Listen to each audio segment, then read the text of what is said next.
We defeated the wrong enemy. General Patton. This quote is often interpreted as, wow, Patton knew how bad the Soviets were and could foresee the Cold War.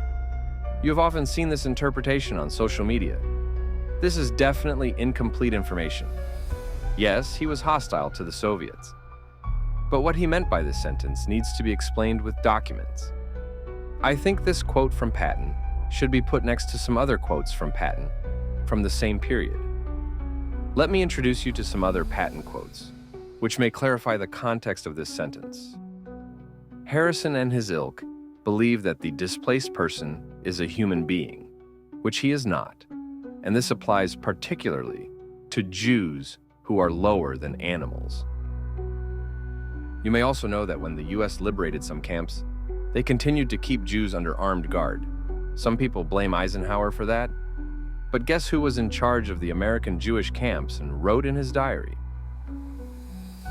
If the Jews were not kept under guard, they would not stay in the camps, would spread over the country like locusts, and would eventually have to be rounded up after quite a few of them had been shot, and quite a few Germans murdered and pillaged.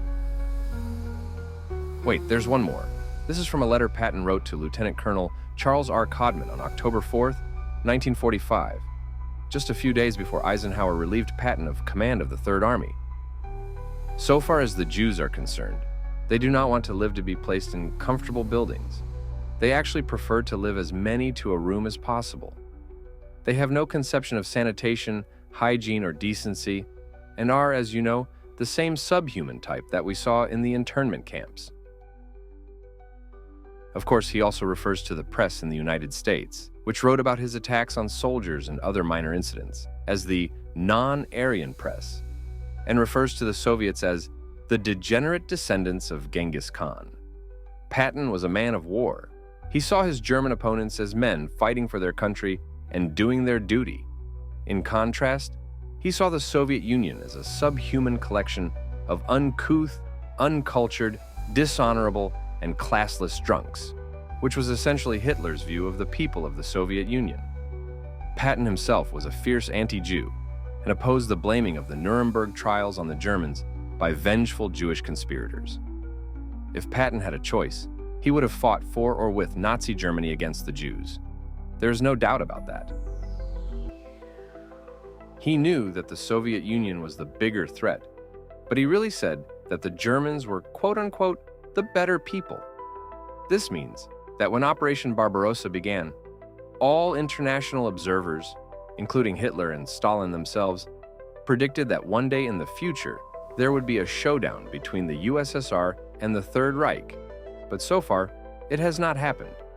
Many in the United States and elsewhere thought that the conflict would be between the godless Asiatic armies of the Soviet Union and white European Christians.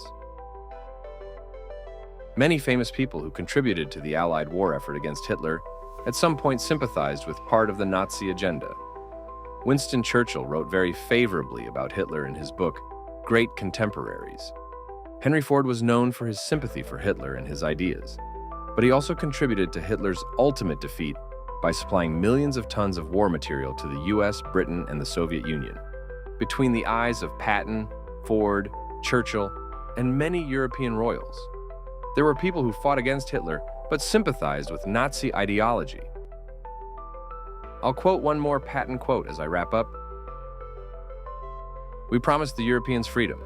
It would be worse than dishonorable not to see they have it. This might mean war with the Russians, but what of it? They have no air force anymore. Their gasoline and ammunition supplies are low.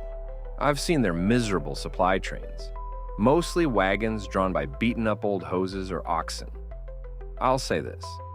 The Third Army alone, with very little help and with damned few casualties, could lick what is left of the Russians in 6 weeks.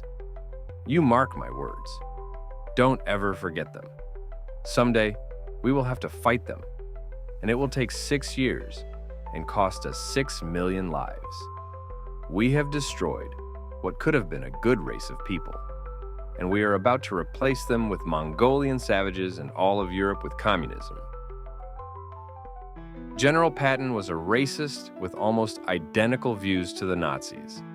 and wanted the United States to join the Nazis in the war against the Soviet Union.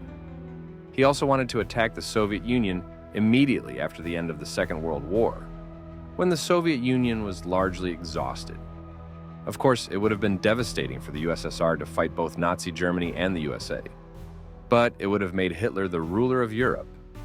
In real life, the US became the dominant power in Western Europe and in the Pacific, where it fought most of the war, and the Soviet Union eventually fell on its own. In short, when Patton said, "We defeated the wrong enemy," he was not only referring to the Soviets, but also to his Nazi sympathies and hatred of Jews. Patton was clearly no political genius, but to hide his views, to take what he said out of context, is to interfere with history. Such things only happen in totalitarian regimes.